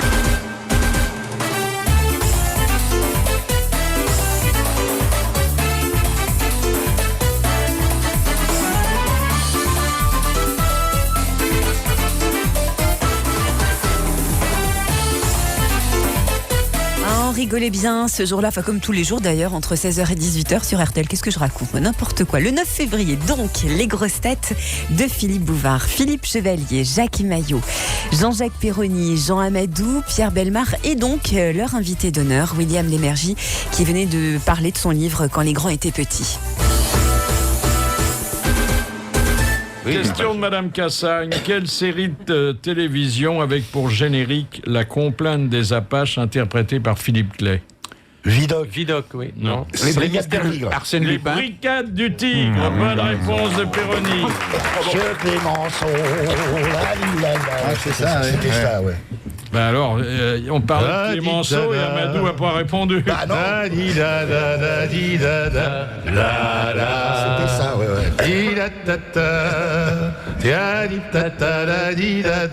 Ah bah il entame une très belle carrière. Il a un bel organe. Madame Bellemare n'est pas la seule. Il a toujours rêvé de jouer dans... Je pense qu'il y a des paroliers qui s'échinent à faire des paroles, c'est leur métier. Alors que Dadi Dada, c'est drôlement bien. Bah, Dadi Dada, c'est pas mal. La plupart des chansons, on retient quand même. On retient surtout Dadi Dada. Dans votre spectacle sur Alphonse Allais, ça sera un peu chanté, non? Il y aura la musique de Satie, mais je ne la chanterai pas, parce que c'est difficile à chanter. Il y a une musique de satire, ça va se passer sur un piano à queue. Bien que Satie a énormément écrit pour les chanteuses de l'époque. Bien sûr. Ouais. Ça, vous en parlez pas d'Éric Satie? Non, vous avez un vrai personnage. Là, il y en a 30. Oui, il y a de quoi en faire encore 3 fois 30. On peut pas parler de tout le monde non plus. Vous n'avez pas voulu faire non plus l'enfance d'Hitler, parce que... Alors, non, vous avez tort de dire ça. J'ai voulu, mais là encore, terrain miné. Et je pense qu'un jour, je le ferai dans un prochain... il faudra faire le chapitre des parias de l'histoire, avec Pol Pot, Staline, Hitler, quelques autres personnages. Oui, très sympathiques. Léon de Grelle, enfin... Il y a des gens qui sont ignares dans la discipline où ils réussiront. Pavarotti, par exemple. Ah ouais, lui, il est incapable de lire une partition. Incapable de lire une partition quand il était petit. Et puis, il était tellement doué que ses profs, son père, qui était son premier fan, ont renoncé. Ils ont dit, qu'est-ce que vous voulez qu'on lui apprenne? Le solfège, regardez ce qu'il chante. Alors ils ont dit, oui, vous avez raison. Mais après, il en a fait, au cours de sa carrière, il en a fait une gloire. Ils disant, moi, monsieur, je ne lis pas ça. Je le joue, je le chante. Et on pouvait rien lui dire. Alors, vous les avez pour la commodité, puis ensuite, parce que c'est, je crois, assez juste, divisés en 6 catégories. Oui, en 6 catégories. Les héritiers, les programmés, les orphelins. Il peut y avoir des héritiers et des orphelins. Oui, c'est vrai, on peut croiser parfois les chapitres. On peut croiser les prodiges et les meurtris. Hein. Et les misérables. Qui sont les misérables? Ah ben, c'est des gens qui ont vraiment connu oui, vous n'avez pas fait les meurtriers, par contre. Il n'y a pas de chapitre avec des meurtriers. Non. Est-ce que tous les meurtriers sont entrés dans le dictionnaire? Est-ce que tous les meurtriers méritent votre attention? Non, mais Landru, Petiot, il est très gros, quoi. Oui, Al Capone. L'enfance... Al Capone, l'enfance d'Al Capone, là, je suis d'accord. Ça serait peut-être intéressant de voir où cet enfant a été élevé, dans quelles conditions. Car le but du jeu, c'est ça. Oui, bien sûr. Al Capone, il est... Vous n'avez pas fait Petiot quand il était Petiot? Il était sicilien. Il était élevé à New York, Al Capone. Et les misérables, Philippe, pour répondre à votre question, dans le quartier italien de New York. Ce sont ceux qui sont nés dans la misère. Vraiment, voilà pourquoi ce chapitre... Capone, c'est le gars. Alors, vous figurez parmi le bataillon des gens que la télévision a fait connaître et donc qui bénéficient d'une notoriété permanente, qui ne peuvent pas aller quelque part sans être reconnus, interpellés. Où est-ce qu'il veut en venir? Je veux en venir que parfois, cette reconnaissance publique vous donne des leçons d'humilité. Et un jour où elle était des nôtres, Françoise Laborde nous l'avait raconté. Je suis malade, je suis dans mon lit et je trouve, on me montre l'avis du passage du facteur. Le facteur en votre absence. Et là, je me dis, je vais les avoir. Donc, j'appelle la poste en disant, bonjour, il paraît que le facteur est passé pour me déposer un colis, mais il n'a pas sonné. Ah si, me dit la postière, il a sonné. Ah non, il n'a pas sonné. Et pourquoi? Parce que je suis malade, je suis dans mon lit, donc s'il avait sonné, j'aurais entendu. Donc, la conversation dure un peu. Et elle me dit, est-ce que vous pouvez vous déplacer? Non, je ne peux pas me déplacer, je suis malade. Mais est-ce qu'il peut revenir? Oui, il va revenir. Et elle me dit, bon, très bien, il peut revenir demain, comment vous appelez-vous? Donc, je décris mon identité, Françoise Laborde, Patin Couffin. Et elle me dit très bien, il passera demain. Et je lui dis, écoutez, ce qui serait bien, c'est que vous lui disiez vraiment, comme j'ai un peu de mal à me déplacer, qu'il sonne vraiment et qu'il insiste. Et elle me dit, écoutez, le plus simple, c'est que je marque personnalité. Alors je lui dis, non, n'exagérons pas. Non, vous mettez juste que j'ai du mal à me lever et qu'il attende que j'ai répondu. Elle me dit, mais si, je vais écrire personnalité. Je lui dis, non, alors moi je fais enfin bref, oui, non. Et au bout d'un moment, excédée, elle me dit, mais vous êtes alité, oui ou non? Et c'est là que je découvre que c'était personnalité en 2 mots et que c'était très loin. Le langage, en effet, administratif. Et j'ai trouvé que c'était une très belle leçon d'humilité pour moi qui faisais la modeste.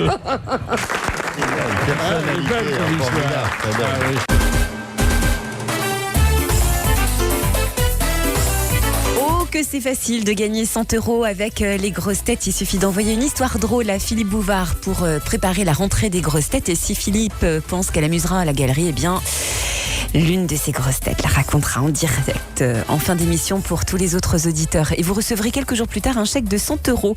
Donc, votre histoire drôle est à envoyer à Philippe Bouvard, RTL, 22 rue Bayard, 75 008 Paris, ou encore passer par rtl.fr à la page des grosses têtes. Est-ce que vous ambitionnez le prime time? Non, parce que j'ai toujours considéré que l'heure ne faisait rien à la notoriété ni au talent. Par conséquent, la plus grande présentatrice de télévision aux États-Unis travaille à 4 heures d'après-midi. Et l'une des plus grandes gloires de la télévision italienne s'appelle Raffaella Carrà. Elle faisait des émissions à 12h30. Le prime time, c'est bien, parce que vous vous adressez au plus grand nombre. Mais pour autant... Moi, je crois savoir pourquoi vous êtes contre le prime time, parce que je connais le thème de votre coup de sang. Alors, le coup de sang de l'invité d'honneur. Oui, moi j'ai eu des problèmes avec les anglicismes, c'est vrai, si c'est ça dont vous voulez parler, effectivement. Mais en plus, moi je suis content de parler de ça avec ceux qui vous entourent aujourd'hui. Parce que je n'ai pas noté, et Dieu sait si je vous écoute presque chaque jour, les uns et les autres, quand je quitte France 2. Je n'ai jamais entendu chez vous un mot anglais qui rentre subrepticement dans votre phrase. Donc je considère que vous êtes comme moi des défenseurs de cette langue que nous aimons tant. Et il y a des mots qui envahissent et le mot nominé pour les Oscars, les Césars, les machins, ça m'a toujours mis hors de moi. C'est un mot qui vient de l'anglais to nominate. C'est nomination, nomination. Alors, nommer aurait suffi finalement. Mais nommer suffit. Oui. Nommer suffit. Or, ce mot-là, nominé, eh ben, figurez-vous qu'il est rentré dans le dictionnaire. Il y est maintenant. C'est Jack Lang qui disait toujours nominé, pas de miné, pas de miné.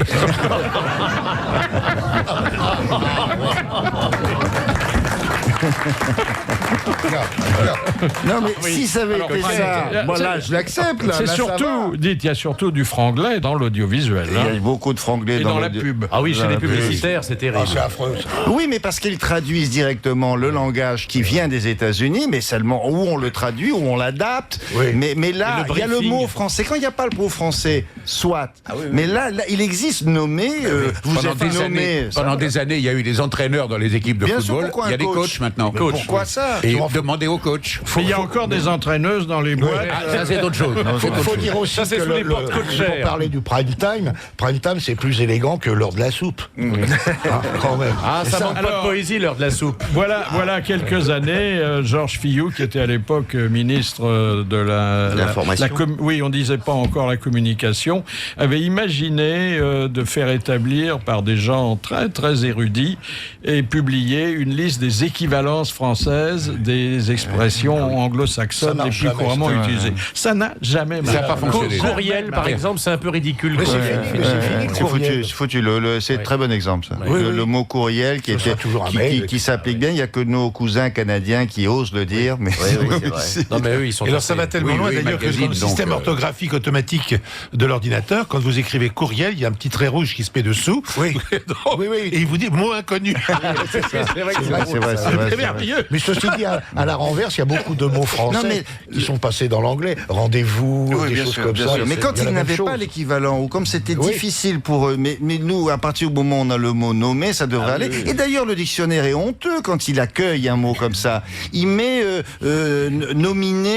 nommé pour obtenir un prix dans un concours, etc. Vous voyez, ils se sentent un peu gênés. Et en même temps, il y a toujours eu beaucoup de cousinage entre l'anglais et le français. Hein. Non, mais je croyais que c'était une connerie. Non, c'est pas une connerie. Il y a énormément. Je croyais qu'il allait nous présenter son cousin anglais. J'étais sérieux comme Pierre Bellemare. J'avais le mot redingote. Ça vient d'un mot anglais et qui a été transformé en riding coat, mais au départ, c'est redingote. Et flirt aussi. C'était un manteau pour la pluie. Flirt, ça vient de fleureter. Pour monter à cheval. Oui, comme énormément de mots français sont utilisés dans la langue anglaise, à l'anglais, je dirais. Hein, oui, non, mais attends, Philippe, moi, je suis tout seul dans mon petit coin, c'était un combat perdu d'avance. Donc, j'ai perdu. Mais ils en suppriment aussi des mots. Par Roquefort, maintenant, ils l'ont supprimé aux États-Unis. Donc, le mot n'existe plus. Alors, vous vous levez à quelle heure le matin? Audible. Entre, je vais vous faire un compte rond, 5h15. 5h15, oui. Vous n'avez jamais été victime d'une panne d'oreiller? Si, bien sûr. Sans blague? Oui, 2 fois. Aïe. Vous vous souvenez les premiers temps de changement d'horaire? Ah bah oui, au lieu d'avancer, j'avais reculé, donc j'avais 2 heures dans la vue. Et une deuxième fois, je me suis pris un laitier dans la voiture sur un boulevard, et le type voulait faire un constat, il était 5h30 du matin, je dis on peut pas attendre. Il m'a dit non. Alors je suis resté là, et je suis arrivé un petit peu en retard. Et la fois où j'ai raté, ça c'était formidable. Donc je me lève, en retard évidemment, j'allume la télé, et je me vois pas dedans. Et donc je me suis dit, il y a un problème. Évidemment, je n'y étais pas. 16h, 18h. Philippe Bouvard et les grosses têtes de l'été sur RTL. Vous saviez que votre livre serait imprimé sur papier recyclable? Ah non, je ne savais pas, ça c'est une bonne nouvelle. Oui. Je ne sais pas ce que je vais en faire. À la lecture, ça se sent pas beaucoup. Hein. Donc, sur papier recyclable ou papier recyclé? Il y a les deux. C'est bien du papier recyclable ou du papier recyclé? C'est une bonne question. Est-ce qu'il est recyclable ou recyclé? En tout cas, vous pourrez toujours faire autre chose quand vous l'aurez lu. Débrouillez-vous. C'est bien que vous ayez complété parce qu'il y a eu un bouquin formidable qui a été fait sur les derniers mots des célébrités, leurs derniers mots. Et donc maintenant, on a leur enfance et ça, on sait comment ils sont nés à la vie et comment ils sont morts. Et ce qu'ils ont dit. Entre les deux, c'est pas très intéressant. Non, c'est rien. Entre les deux, c'est aucun intérêt. Oui. Vous parlez pas de Clémenceau, comment ça se fait? J'ai pas osé, compte tenu que je sais qu'ici c'est un personnage. Le premier mot de Philippe Chevalier, ça a été Matmut. Ah oui, c'est vrai. C'est vrai, je voulais dire maman et j'ai fait un mélange. Question de Monsieur Lucas. Qu'est-ce que Jules César avait ébauché et que Napoléon a imposé? Le code. Oui. Alors ça, oui, et notamment... Le code Michel. Non, attendez, le code pas Michel, le code pénal auquel vous pensez. Le code civil. Pas le code civil. Le code de la route. Le code de la route. Bien sûr. Et notamment... La voie romaine. Oui, pour conduire à droite. La conduite à droite. Bonne réponse de William Lémergie. Quelle connerie. Voilà. Mais vous savez, parce que la logique voudrait qu'on roule à gauche. Oui. Mais non, c'était à propos des armes. Quand tu avais le glaive. Mais oui, mais c'est bien sûr. Mais tout le monde marchait à gauche. Voilà. Donc pourquoi brusquement a-t-on été se mettre à droite? Les chemins de fer continuent à gauche. Il faut demander à Sarkozy pour être tourné à droite. Tous les chemins de fer roulent à gauche. Bon. Oui, mais est-ce que c'est une invention anglaise? Sauf en Belgique. Faut quand même le reconnaître. En Belgique, on roule là. Ah non, on roule à gauche comme tout. Ça permet de se rencontrer plus facilement. Ah non, en Belgique, il faut une chose, c'est quand ils ont changé. Ils ont changé le. Des fois, ça on va essayer de faire la circulation à gauche au lieu de l'être à droite. Alors, on va le faire provisoirement, c'est-à-dire que pendant la première partie de la semaine, ce sont les camions qui feront ça et après les voitures. Mais en France, grâce à Sudrail, ça roule à extrême gauche. Quand ça roule. Question de Monsieur Poupard de Gagny. Que fit Winston Churchill lors d'un passage à Aix-en-Provence? Il a mangé des calissons. Non. Ça a un rapport à la peinture? Oui. Il est allé voir le musée. Il est allé voir Cézanne, le musée Cézanne, la maison de Cézanne? Non. Il a acheté un. Non. Il est allé voir un peintre. Il a peint un tableau de la montagne Sainte-Victoire. Exactement. Bonne réponse de Jean. Il a refait la montagne Sainte-Victoire. Oui, il peignait sur ses vieux jours, on le voit. C'était pas son talent principal. Non, c'est pas. Vous connaissez l'histoire de Churchill qui est dans une histoire vraie, bien sûr, il est dans une soirée. Et c'est lui le personnage principal, celui qui a été invité, vers qui tous les regards se tournent. Et puis il y a là un gars qui est on est en période de guerre, hein, c'est un jeune officier qui est là et qui se dit mais il y a à bouffer ici, c'est formidable, je vais m'en mettre plein les poches. Et tout d'un coup, il avise une boîte de cigares. Et Dieu sait si Churchill était vigilant sur les cigares de partout et dans ce lieu-là. Le type s'approche. Churchill le voit, il prend 1, 2, 3, 4 cigares, il en met 4 ici, il en met 4 là-bas, il fout le camp. Et Churchill se met devant lui. Et il le regarde, il fait c'est pour la route. Et il lui dit, vous habitez loin.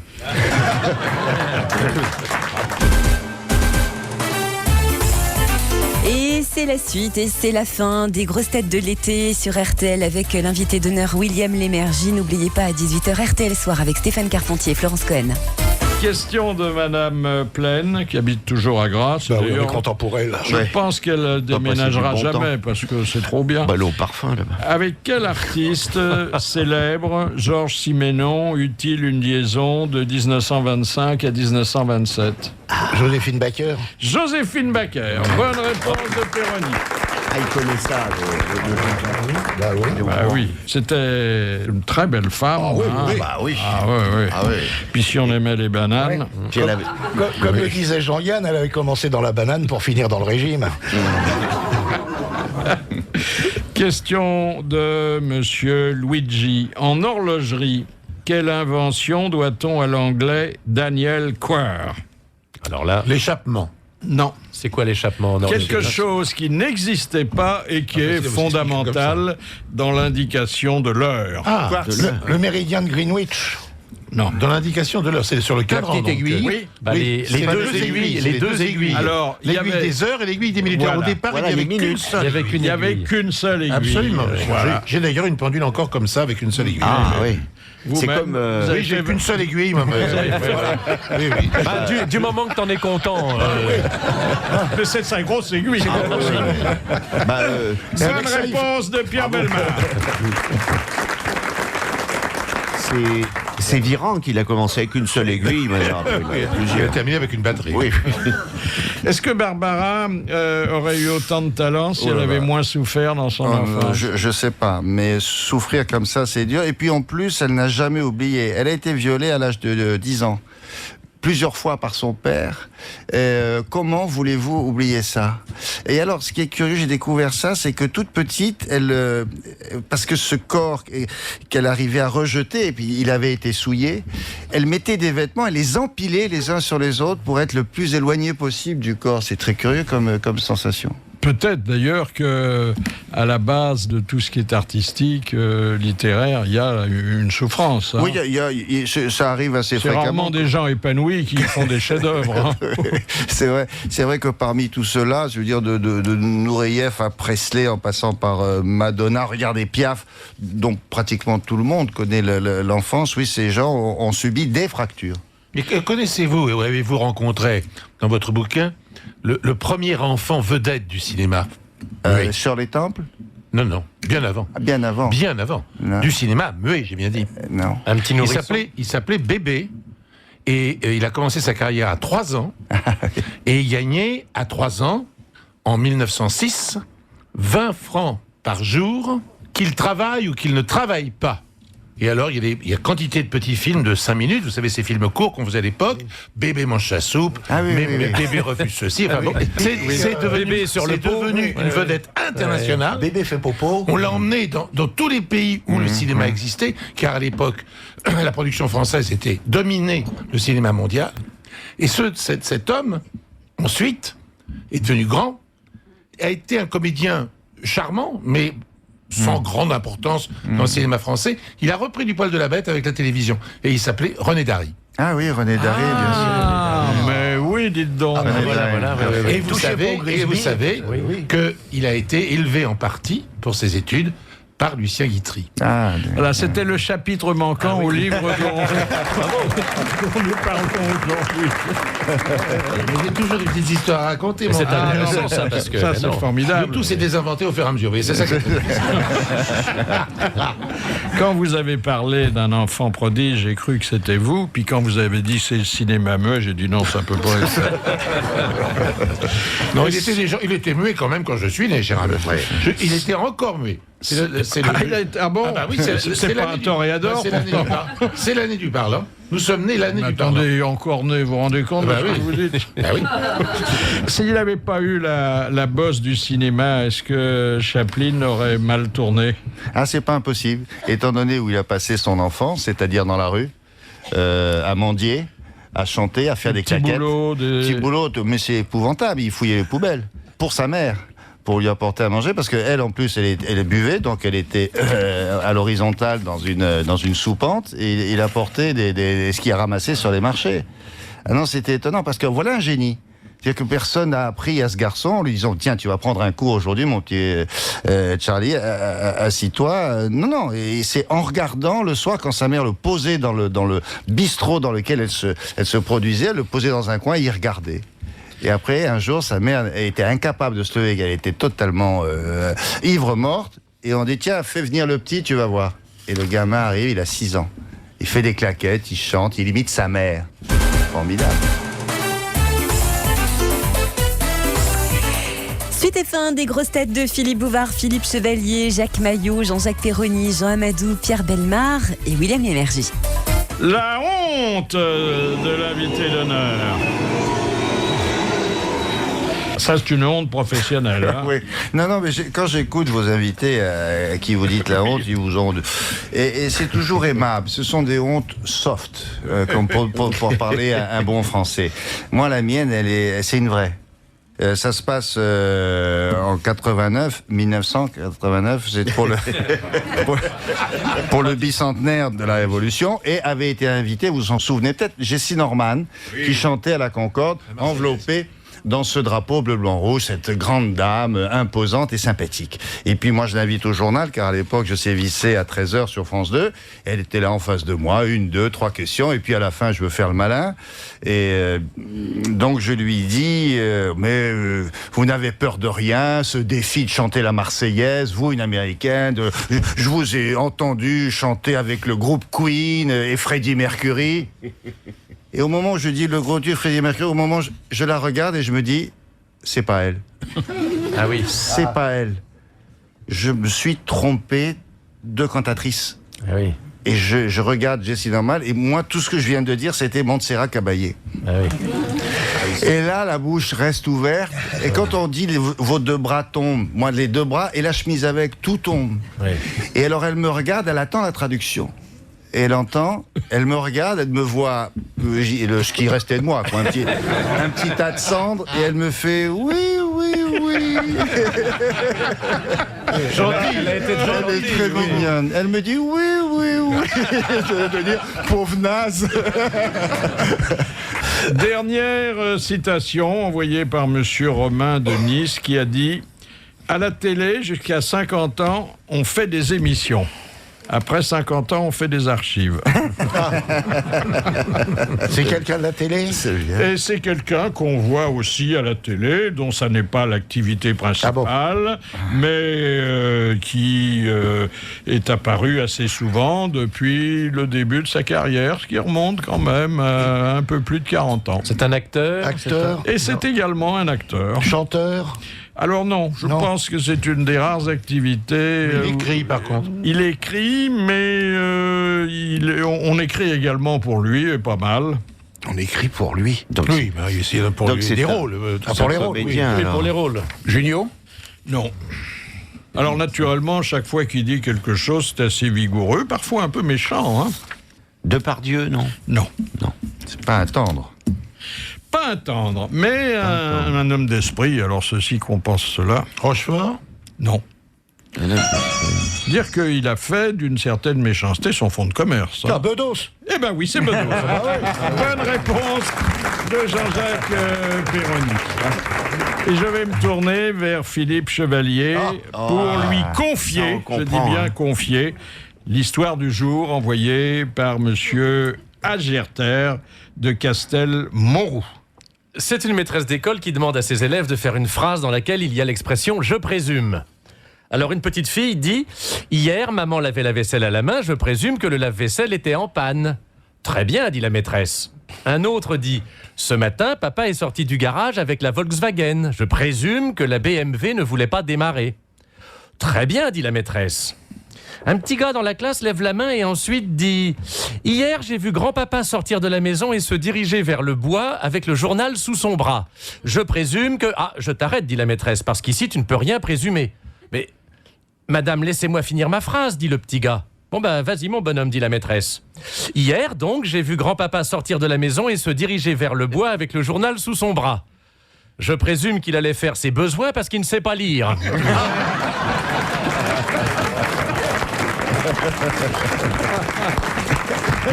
Ah, c'est fin.